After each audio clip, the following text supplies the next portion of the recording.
Hello friends, आप सभी का स्वागत है हमारे यूट्यूब चैनल जे सार के स्टडी में। आज हम 12th क्लास का थर्ड चैप्टर है ना, सेकंड तो हमने पढ़ लिया। उसकी पीडीएफ भी आपको टेलीग्राम पे मिल जाएगी और वीडियो के डिस्क्रिप्शन में लिंक मिल जाएगा। तो दोस्तों स्टार्ट करते हैं हमारा लेसन नंबर 3, जिसका नाम है मानव विकास। तो आइए देखते हैं मानव विकास। मानव विकास क्या होता है? मतलब मनुष्य की आवश्यकताएं होती है, मतलब मनुष्य को खाना पीने के लिए कुछ भोजन की आवश्यकता होती है।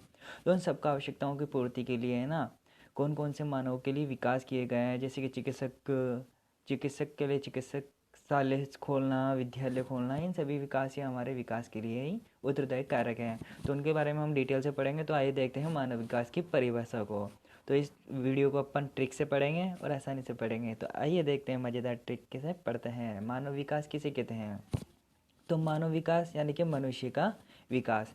तो लोगों का भौतिक भौतिक यानी कि जो हमारे वातावरण से आसपास के जो क्षेत्र हैं उनसे, भौतिक, आर्थिक आर्थिक यानी कि हमारी अर्थव्यवस्था से, मतलब हम हमारे लिए क्या क्या उपयोगी है, क्या क्या नहीं है, और सामाजिक और राजनीतिक विकास यानी कि राजनीति से भी रिलेटेड जो विकास होता है, मतलब हमारे समाज का विकास हो, हमारा आर्थिक विकास हो, मतलब हमारी पूंजी वगैरह का विकास हो, मतलब हम जो कमाते हैं ना वो सब का विकास हो, भौतिक विकास हो, है ना, और राजनीतिक विकास होना मानव विकास कहलाता है। यानी कि मनुष्य का विकसित होना, मनुष्य के पास सारी सुविधाएं उपलब्ध हो जाए, वही क्या कहलाता है? मानव विकास कहलाता है।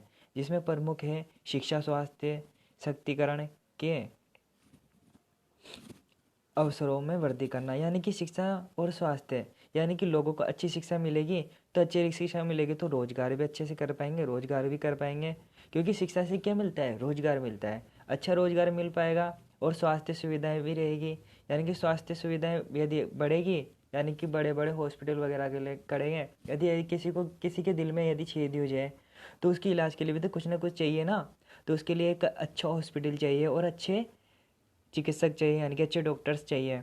तो तभी तो अच्छे से उपचार कर पाएंगे। यानी कि स्वास्थ्य सुविधाएं भी अच्छी होनी चाहिए, जिससे मनुष्य मरने से पहले उसको बचाया जा सके। सशक्तिकरण के अवसरों में वृद्धि करना, यानी कि उनके लिए अवसरों में वृद्धि करना, ये क्या कहलाता है? मानव विकास है। यानी कि इसके लिए प्रमुख उत्तरदायी कारक ये हैं। तो आइए चलते हैं आगे। नोट: प्रथम मानव विकास की रिपोर्ट है ना, जो यूएनडीपी संयुक्त राज्य डेवलपमेंट प्रोसेस ने दी थी। मतलब मानव विकास की रिपोर्ट किसने दी थी? यूएनडीपी ने दी थी, यानी कि यूनियन नेशनल डेवलपमेंट प्रोग्राम।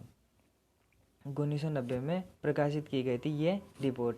तो 1990 में यह रिपोर्ट प्रकाशित की गई थी। किसकी की गई थी? मानव विकास की रिपोर्ट कब प्रकाशित की गई? 1990 में प्रकाशित की गई। और किसके द्वारा की गई? यूएनडीपी के द्वारा की गई, यानी कि यूनियन नेशनल डेवलपमेंट प्रोग्राम।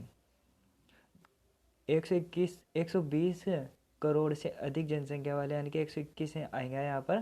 तो 121 करोड़ से अधिक जनसंख्या वाले भारत मानव विकास सूचकांक में विश्व के 189 देशों में से कितने पर स्थान है इसका? 130वां स्थान। यानी कि हमारा जो भारत देश है ना, उसकी जनसंख्या कितनी है? 121 करोड़ है। यहाँ पर 21 कर लीजिएगा। 121 करोड़ वाली जनसंख्या का हमारा विशालतम देश है हमारा भारत, जिसकी है ना मानव विकास सूचकांक, यानी कि यहाँ विकास दर कितनी है? यहाँ पर विकास दर मतलब पूरे विश्व में जितने भी देश हैं उनमें से, उनकी तो कितने देशों में से हैं ये मानव विकास के सूचकांक? 189, 189 देश हैं, जिनमें से है ना हमारा भारत कौन से स्थान पर है? 130वें स्थान पर है। यानी कि 130वें स्थान पर हमारा भारत आता है मानव विकास सूचकांक में। ये आंकड़ा याद रखिएगा, ये कई बार परीक्षा में भी पूछा जाता है। आगे चलते हैं। विगत वर्षों में भारत में प्रति व्यक्ति आय और उपभोग में वृद्धि हुई है, जिसमें गरीबी रेखा से नीचे रहने वाले जो गरीबी, मतलब है ना, विगत वर्षों में भारत में प्रति व्यक्ति आय और उपभोग में वृद्धि हुई है। यानी कि प्रति व्यक्ति आय, यानी कि लोगों जो रोजगार उपलब्ध होता था, मतलब जो लोग काम करते थे, तो उनको यदि मतलब महीने में ना, महीने में उनको है ना 4,000 रुपये मिलते थे, तो उनके आय में वृद्धि होकर 6,000 रुपये हो गया। यानी कि उनके आय में क्या हुई? वृद्धि हो गई। और उपभोग में वृद्धि हुई, यानी कि वो लोग है ना कुछ ज़्यादा खाने लग गए। पहले यदि एक ही रोटी खाते थे, लेकिन अब क्या खाने लग गए? 2 रोटी खाने लग गए। यानी कि उनकी उपभोग करने की क्षमता भी बढ़ गई और प्रति व्यक्ति आय भी बढ़ गई, जिससे गरीबी रेखा से नीचे रहने वाले जो जो गरीब व्यक्ति थे, जो गरीबी रेखा से नीचे रहने वाले व्यक्ति थे, उनकी जनसंख्या के अनुपात में लगातार गिरावट आई है। यानी कि जो गरीब व्यक्ति थे वो क्या करेंगे? जब बड़े ही उपभोग कर लेंगे तो नीचे वाले तो रहेंगे नहीं है ना, कम रहेंगे ना। तो यानी कि नीचे वाले लोगों की जनसंख्या में गिरावट में वर्दी हुई है। आइए चलते हैं यूट्यूब चैनल जे सर की स्टडी। 2011 और 12 में गरीबी रेखा से नीचे रहने वाले लोगों का प्रतिशत ग्रामीण क्षेत्रों में 25% था। यानी कि जो 2011-12 में जो रिकॉर्ड हुआ, जो आंकड़े आए, उनमें गरीबी रेखा से नीचे जो रहने वाले लोग थे, मतलब जो गरीबी रेखा यानी कि जो बहुत ही गरीब लोग थे, तो उन लोगों का जो प्रतिशत आया वो ग्रामीण क्षेत्रों में यानी कि गाँव में तो कितने गरीब थे, कितने प्रतिशत गरीब व्यक्ति थे, 25% गरीब व्यक्ति थे। और शहरी क्षेत्रों में यानी कि शहरों में कितने व्यक्ति गरीब थे, 13% गरीब थे। यानी कि गाँव में ज़्यादा गरीबी जनसंख्या है, क्योंकि यहाँ पर रोजगार कम है। यहाँ पर सभी व्यक्ति क्या कहते हैं, प्रथम व्यवसाय में लगे रहते हैं, यानी कि कृषि क्षेत्र में लगे हुए रहते हैं। और जो शहरों में रहते हैं वो प्रथम व्यवसाय, द्वितीय व्यवसाय, तृतीय व्यवसाय, चतुर्थ व्यवसाय और पंचम व्यवसाय में लगे हुए रहते हैं। मतलब यानी कि यहाँ पर बहुत सारा रोजगार उपलब्ध होता है शहरों में। तो प्रतिशत है, पूरे देश में 21% गरीब है। यानी कि हमारे जो पूरा भारत देश है ना, उसमें 21% लोग तो क्या है, गरीब ही हैं। भारत में 30% आर्थिक अर्थात भारत में 30% अर्थात सर्वाधिक गरीब जनसंख्या वाले राज्य जो गरीब रेखा से सबसे ऊपर हैं, यानी कि जो सबसे ज़्यादा गरीब राज्य हैं वह हैं छत्तीसगढ़, मध्य प्रदेश, मणिपुर, उड़ीसा, दादर नागर हवेली। मतलब इन क्षेत्रों में गरीब जनसंख्या सर्वाधिक है। अब कौन कौन से क्षेत्र हैं, छत्तीसगढ़ है, मध्य प्रदेश है, मणिपुर है और दादर नागर हवेली है। तो इनको याद करने की जो ट्रिक है वो है कि छत में मणि की दिशा दादा ने बताई। यानी कि छत पर क्या है, मणि है। मणि यानी कि नागमणि आती है ना, बहुत ज़्यादा अनमोल होती है। यानी कि वो क्या है, गरीबों के पास रहती है नागमणि, क्योंकि वो अनमोल रहती है ना। अब गरीब क्या करेंगे, उसको संभाल के रखेंगे। तो संभाल के रखेंगे तो मणि तो यार बहुत ही ज़्यादा इंपॉर्टेंट रखती है ना। तो ये है कि गरीब लोग क्या करेंगे, मणि रखेंगे। यानी कि छत में मणि की दिशा, दिशा यानी कि छत में जो मणि का रास्ता है वो किसने बताया, हमारे दादा ने बताया। क्योंकि गरीब लोग क्या करते हैं, दादाजी से स्टोरियाँ सुनते हैं, दादाजी से कहानियाँ सुनते हैं। यानी कि जो वृद्ध व्यक्ति रहते हैं वो अच्छी अच्छी कहानियाँ सुनाते हैं। यानी कि दादाजी ने क्या बताई, मणि की दिशा बताई। और कहाँ पर बताई, छत पर बताई। छत से आ जाएगा छत्तीसगढ़, मणि से आ जाएगा मध्य प्रदेश, मणि से आ जाएगा मणिपुर और में से आ जाएगा मध्य प्रदेश की दिशा, दिशा से आ जाएगा उड़ीसा, दिशा यानी कि उड़ीसा। और दादा से आ जाएगा दादर नागर हवेली। यानी कि छत में मणि की दिशा दादा ने बताई। छत से आ जाएगा छत्तीसगढ़, में से आ जाएगा मध्य प्रदेश और मणि से आ जाएगा मणिपुर और दिशा से आ जाएगा उड़ीसा और दादर से आ जाएगा दादर नागर हवेली। तो इस ट्रिक के माध्यम से आप आसानी से याद कर लीजिएगा। और आगे चलते हैं, सबसे कम, बिना टाइम को बर्बाद किए हुए हम आगे चलते हैं। सबसे कम 10% गरीबी रेखा से नीचे रहने वाले जनसंख्या वाले राज्य, यानी कि जहाँ पर सबसे कम गरीब लोग रहते हैं वो कौन कौन से राज्य हैं भारत के। तो देखते हैं, सबसे कम जनसंख्या वाले, मतलब सबसे कम गरीबी जनसंख्या से रहने वाले राज्य ये हैं। तो आइए देखते हैं, आंध्र प्रदेश है, दिल्ली है, गोवा है, हिमाचल प्रदेश है और केरल और पंजाब और अंडमान निकोबार द्वीप समूह है, जहाँ पर है ना सबसे कम जनसंख्या है जो गरीब है। यानी कि यहाँ पर क्या है, सब अमीर लोग हैं। यानी कि सबसे ज़्यादा अमीर लोग हैं कहाँ कहाँ पर है, आंध्र प्रदेश में, दिल्ली में, गोवा में, हिमाचल प्रदेश में, केरल में, पंजाब में और अंडमान निकोबार द्वीप समूह में। तो इसको याद करने की जो ट्रिक है, आधा दिल गवा कर हम करेले के साथ अंडे, हम करेले के साथ अंडे खाते हैं या 5 रुपये में खाएंगे। यानी कि आधा दिल तो गवा दिया हमने, आधा दिल गवा दिया। यानी कि हमारे पास जो दिल था ना वो हमारी गर्लफ्रेंड हमें छोड़ के चल गई, तो आधा दिल तो हमने गवा दिया। और हम करेले के साथ क्या खा रहे हैं, कि हम दुखी दुखी में, और हम करेले के साथ क्या खा रहे हैं, अंडे 5 रुपये में खाएंगे। यानी कि 5 रुपये का एक अंडा आता है ना, तो हम 5 रुपये में क्या खाएंगे, अंडे खाएंगे। यानी कि अरे यार, हमने तो करेला का जूस भी पी लिया, अब हमारा मूड नहीं बन रहा है, तो मूड बनाने के लिए हमने क्या किया, अंडे खाएंगे। यानी कि अंडे कितने रुपये खाएंगे, 5 रुपये खाएंगे। तो आधा दिल गवा कर, यानी कि हमारी गर्लफ्रेंड छोड़ के हमें चल गई, तो आधा दिल गवा कर हम करेले के साथ अंडे, करेले के साथ हम क्या खाएंगे, अंडे खाएंगे 5 रुपये में। यानी कि हम मीठा भी खाएंगे और चरका भी खाएंगे, यानी कि उल्टा सुल्टा खा लेंगे। तो देखते हैं, आधा दिल, आ से आ जाएगा आंध्र प्रदेश, दा से आ जाएगा, आधा से आ जाएगा आंध्र प्रदेश, दिल से आ जाएगा दिल्ली, गवा से आ जाएगा गोवा, कर हम से आ जाएगा हिमाचल प्रदेश, हम करेले, करेले से आ जाएगा केरल, करेले के साथ अंडे यानी कि अंडमान और निकोबार द्वीप समूह, और 5 से आ जाएगा पंजाब। तो आसानी से हम इस ट्रिक के माध्यम से याद कर लेंगे। आधा से आ जाएगा, आधा आंध्र प्रदेश, दिल दिल्ली, गवा गोवा, हम हिमाचल, करके करले केरल, पंजाब 5 रुपये, अंडे अंडमान निकोबार द्वीप समूह। यानी कि जो अंडे अब पैसों से याद रख लेंगे ना, एक ट्रिक ये भी आ गई कि पैसों से यानी कि रुपया आ रहा है ना, रुपया यानी कि अमीर अमीर अमीर कहाँ पर है, यहाँ पर है। तो इस ट्रिक के माध्यम से हम आसानी से याद कर लेंगे। आगे चलते हैं। सर्वाधिक गरीब जनसंख्या वाला राज्य छत्तीसगढ़ और सबसे कम गरीब जनसंख्या वाला राज्य अंडमान और निकोबार द्वीप समूह है। यानी कि सबसे ज़्यादा गरीब कहाँ पर है, छत्तीसगढ़ में है, और सबसे कम जगह गरीब रहने वाले व्यक्ति निकोबार और द्वीप समूह में, अंडमान निकोबार द्वीप समूह में। यानी कि अंडे कहाँ पर फूट जाते हैं, निकोबार द्वीप समूह में। यानी कि अंडे कितने पे आते हैं, मतलब सबसे कम जनसंख्या अमीर है। यानी कि अंडे कौन खाते हैं, अमीर लोग खाते हैं। और छत पे कौन जाते हैं, गरीब लोग जाते हैं, क्योंकि उनके घर पे छत नहीं रहती। आगे चलते हैं।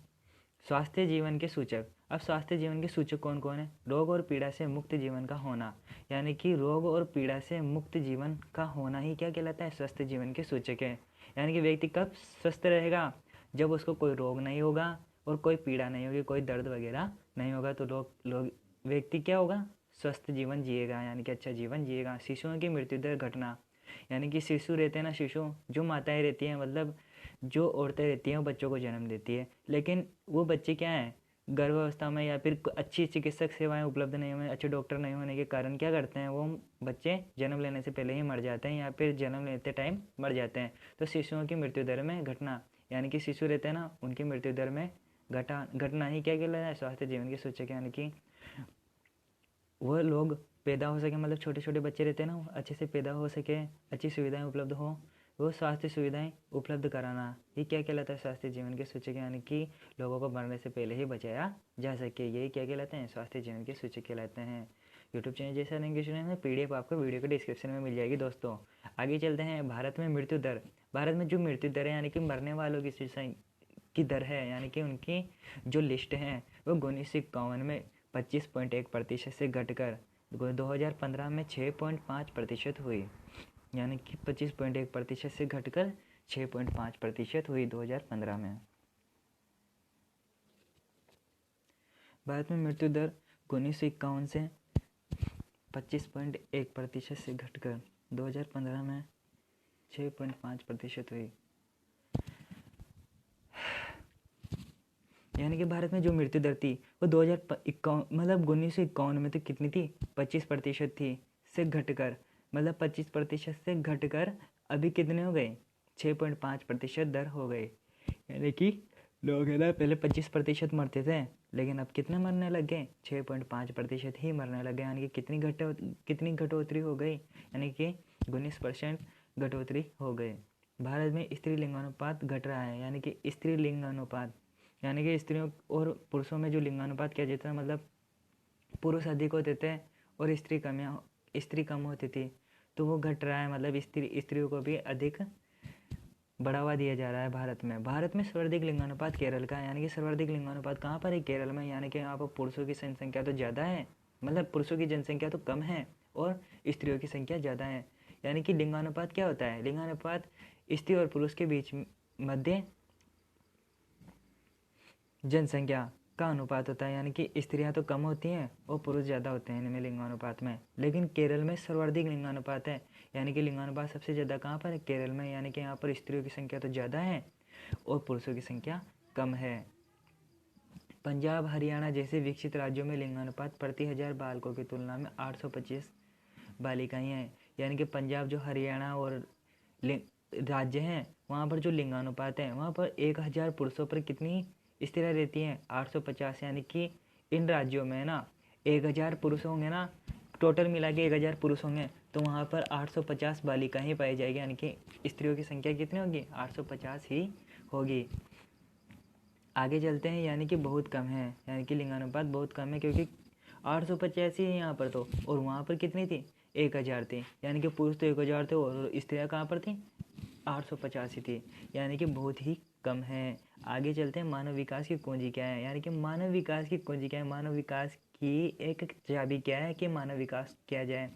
भूख, गरीबी, दासता यानी कि बंधुआ प्रथा का कारण, अज्ञानता यानी कि बिना शिक्षित होना, निरक्षरता यानी कि शिक्षित ना होना से मुक्ति मानव विकास की कुंजी, यानी कि भूख, लोग को वो भूख लगे तो अच्छे से खाना खा सके। गरीब यानी कि गरीबी रेखा से नीचे रहने वाले व्यक्ति रहते हैं ना, जो गरीब होते हैं, वो उनको रोजगार उपलब्ध हो सके। बंधुआ प्रथा हट सके, यानी कि जो काम करते रहते हैं दूसरों के वो हट सके, खुद का रोजगार कर सके। अज्ञानता यानी कि उनको शिक्षा दी जाए। निरक्षरता यानी कि एक शिक्षित मानव बनाया जाए। ये क्या कहलाता है? मानव विकास कहलाता है। मानव भारत में कुल साक्षरता दर 2011 के अनुसार 74.4% है, जिसमें स्त्री साक्षरता दर 65.46% है और सर्वाधिक साक्षरता दर वाले राज्य है, यानी कि सर्वाधिक साक्षरता दर है ना 65 यानी कि स्त्रियों की जो साक्षरता दर है वो कितनी है? 65.46% है। और जो पुरुषों के भारत में कुल साक्षरता दर कितनी है? 74% है। 7.04% है। सर्वाधिक साक्षरता दर वाले राज्य केरल 93% तथा मिजोरम 91% है, यानी कि सर्वाधिक साक्षरता दर कहाँ पर है? केरल में, यानी कि सबसे ज़्यादा पढ़े लिखे लोग कहाँ पर रहते हैं? केरल में रहते हैं। तथा मिजोरम में 91% है, यानी कि मिजोरम में भी सबसे ज़्यादा लोग रहते हैं। मिजोरम अलग आ गया और यहाँ पर केरल अलग आ गया। आगे चलते हैं यूट्यूब चैनल जय सारंग के। न्यूनतम साक्षरता दर वाले राज्य बिहार है, यानी कि सबसे कम जनसंख्या कहाँ पर है? बिहार में है। राष्ट्रीय औसत से अधिक साक्षरता दर वाले राज्यों का अवरोही क्रम बड़े से छोटा, यानी कि आरोही और अवरोही। अवरोही यानी कि छोटे से बड़ा, बड़े से छोटा। अवरोही यानी कि बड़े छोटा और आरोही यानी कि छोटे से कम। आपने ऐसी की पिक्चर देखी होगी, उसमें जो एक्टनी रहती है उसका क्या नाम रहता है? आरोही। आरोही रहता है, यानी कि वो क्या करती है? पहले तो कुछ छोटा मोटा काम करती रहती है, फिर वो बड़ी सिंगर बन जाती है बाद में, यानी कि छोटे से बड़े की तरफ जाती है वो, यानी कि उसने अपनी प्रोग्रेस करी है, यानी कि आरोही ने अपनी प्रोग्रेस करी है। तो आरोही यानी कि छोटे से बड़ा और अवरोही यानी कि बड़े से छोटा, यानी कि बड़े से छोटे क्रम की तरफ देखेंगे हम अवरोही क्रम। तो सबसे ज़्यादा जनसंख्या केरल में, फिर आती है मिजोरम में, फिर आती है त्रिपुरा में, फिर आती है गोवा में और फिर बाद में आती है दिल्ली में। यानी कि केटीएम गोवा से दिल्ली की तरफ गई, यानी कि छोटे क्रम में गई। गोवा तो बड़ा है और वहाँ से सबसे ज़्यादा छोटे क्रम में चली गई, यानी कि दिल्ली में भी चली गई, यानी कि बड़े से छोटे की तरफ गई है। के से आ जाएगा केरल, टी से आ जाएगा त्रिपुरा और एम से आ जाएगा मिजोरम। गोवा से आ जाएगा गोवा और दिल से आ जाएगा दिल्ली। यानी कि केटीएम रहती है ना, केटीएम गाड़ी रहती है एक बाइक, तो केटीएम कहाँ से कहाँ तक चली? गोवा से दिल्ली तक गई, यानी कि के टी से आ जाएगा, कैसे आ जाएगा केरल, टी से आ जाएगा त्रिपुरा और एम से आ जाएगा मिजोरम, गोवा से आ जाएगा गोवा और दिल से आ जाएगा दिल्ली। तो आसानी से इस ट्रिक के माध्यम से आप आसानी से याद कर सकते हैं कि सर्वाधिक साक्षरता दर वाले राज्य कौन कौन से हैं। मानव विकास सूचकांक। अब मानव विकास सूचकांक के बारे में देखते हैं। भारत का मानव विकास सूचकांक में 188 देशों में से 131वां स्थान है। ये हमने ऊपर भी पढ़ चुके हैं हम।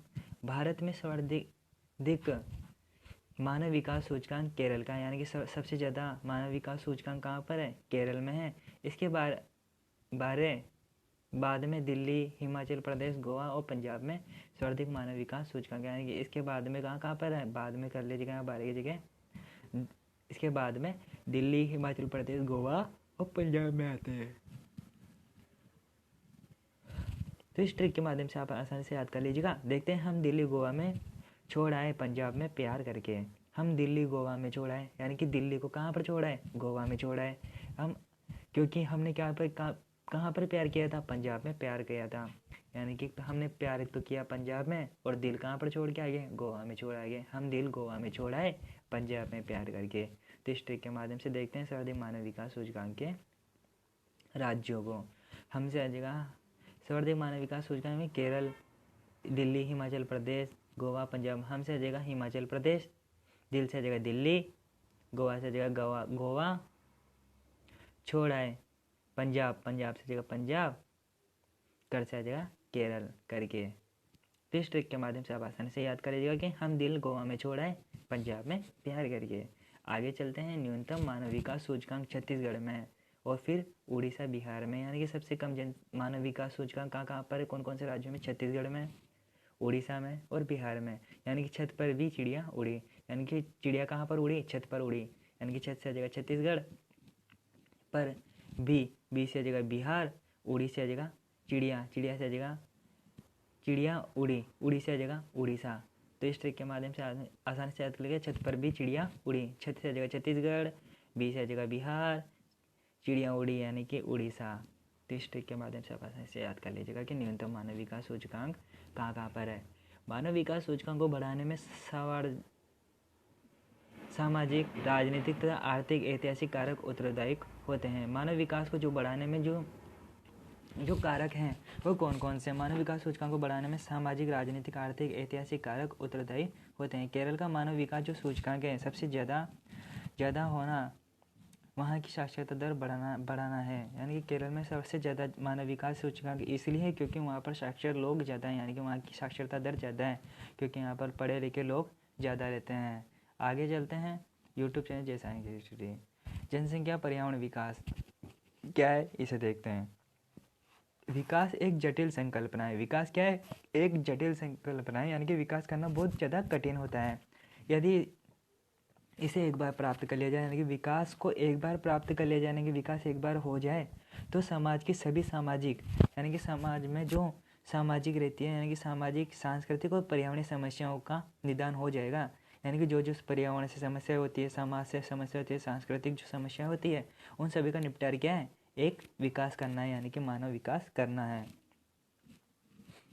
आप सभी का स्वागत है हमारे YouTube चैनल JSRN के स्टडी में। आप सभी को यहाँ PDF वीडियो के डिस्क्रिप्शन में मिल जाएगी, और सभी वीडियो के चैनल के लिए प्ले लिस्ट में जाएं और वहाँ से आप वीडियो के PDF डाउनलोड कर सकते हैं, और सभी वीडियो आपको वीडियो के प्ले लिस्ट में मिल जाएगी। तो धन्यवाद दोस्तों वीडियो को देखने के लिए। जय Shri Ram. Enjoy video with trick. जय श्री राम दोस्तों।